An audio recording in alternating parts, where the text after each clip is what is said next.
Alquimia da bruxa com as pétalas de rosa.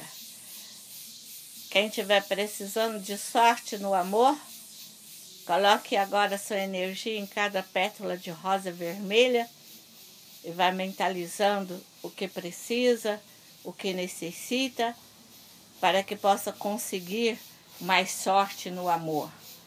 Falando as seguintes palavras: eu amo e sou amada. Eu amo e sou amada. Eu amo e sou amada. Eu amo e sou amada. Eu amo e sou amada. Vá mentalizando o que você quer. Eu tenho sorte no amor, eu tenho sorte no amor, eu tenho sorte no amor. Eu amo e sou amada.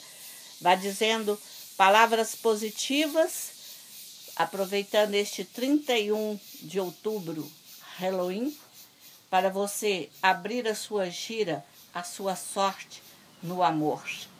É assim que funciona. Bruxa quebra demanda sorrindo.